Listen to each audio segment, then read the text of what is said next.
G'day, Professor Joseph Drew here. I'm here to talk to you this time about probably the most important ingredient to financial sustainability, an unbiased assessment of community need. This is just such a critical thing, and it's something that most councils aren't doing. So please hang on, I'll tell you what you need to know. So what's the problem? The problem is that councils are only hearing from the squeaky wheels. So in integrated planning and reporting, or special rate variations, or whatever you call the thing in the state that you work in, what we're doing is we're asking citizens to come and tell us what they want. Now, who turns up to these events? Only people who want things. And this is why local governments are under the impression that there's all this unmet need in their community. But we're not hearing from the 95, 99% of people, like me, who never turns up to these events, who just want my roads drivable and my rates as cheap as possible. If you're going to ask people to engage when they want something, you're going to get a biased sample. And you're going to think that that sample is typical when in all likelihood, most people probably are like me. They just want council to do their core functions as cheaply and efficiently as possible and to keep as much downward pressure as possible on their rates. So it's a very grave problem, because this is why we constantly hear ALGA and LG New South Wales telling us, the community is just demanding so much, and this is why we see councils spending more money than what they can do in a financially sustainable fashion. And it has actually led to the financial failure of some councils. So it's a very big problem, and there is a relatively straightforward and simple solution. If you hang on, I'll tell you what it is. But before I do so, can I please encourage you to subscribe and to send this video on to at least one other person. I want local government to be better, just like you do. This is why I give of my own time to try to help you. And I'm constantly having questions posed to me, and these videos are often my answers to those questions. So it's a really good forum where we can all learn a lot, including myself. But it's only going to work if we get people watching the video. So I need you to subscribe, and I need you to send them out to other people who you think could benefit from them.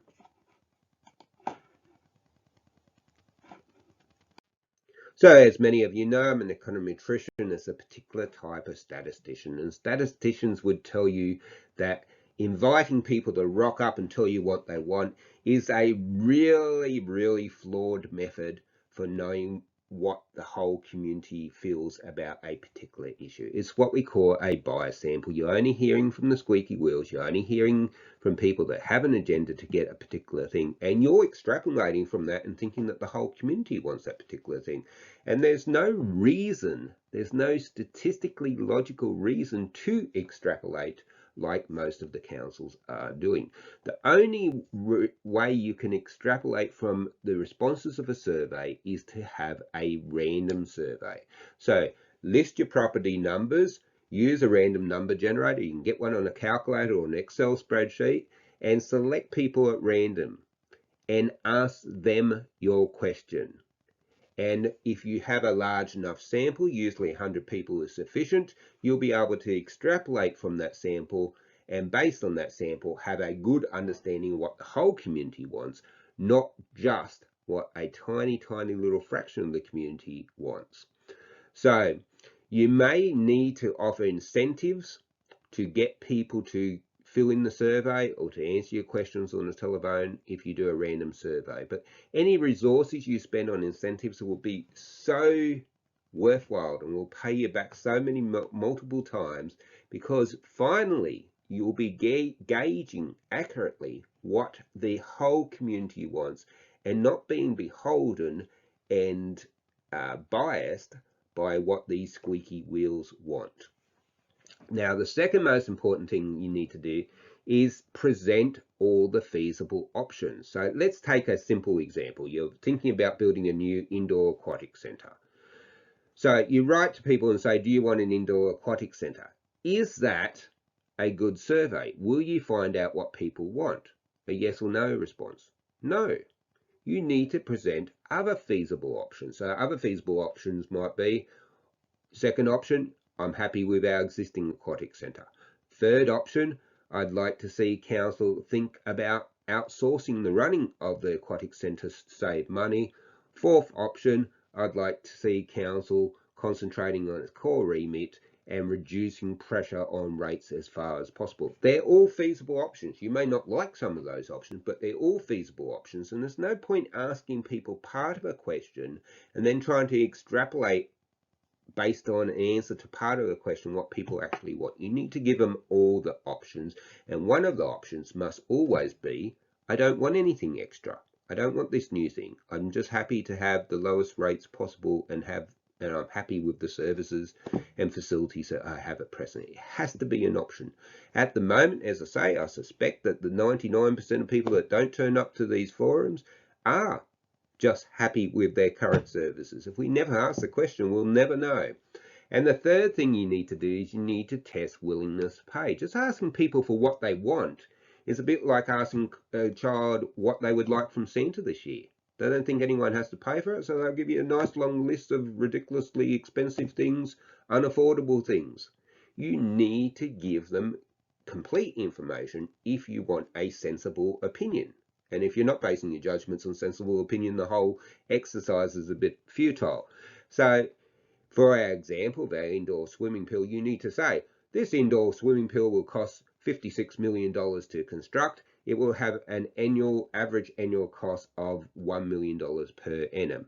This will mean that your rates will have to go up for 1 year by $56 to pay for the capital costs, and thereafter, each year it will have to go up by $1.57 to pay for the ongoing running costs. If you give people complete information like that, you can get a sensible answer. If you just say, do you want the indoor swimming pool? A lot of them will have it in their heads that it costs nothing and the thing magically appears from somewhere and they won't have to pay for it. And of course they'll say, yeah, I'll have one of them. I'll have half a dozen indoor swimming aquatic centres if it's not going to cost me something. It's not until you present people with the reality of how much it's going to cost them personally that you can get an informed opinion, and that's what we need to be basing our community engagement strategies on, informed opinions that are subsequent to the provision of good information. So as I said, this is incredibly important. It's affecting all local governments in all states of Australia. We're constantly being told that there's this huge demand for things, and maybe it does exist. Maybe it does exist. But the way we're going about assessing community need and community wants doesn't allow us to know whether that is indeed the case or not. It's quite possible that the majority of people who aren't engaging in things just want things to stay as they are.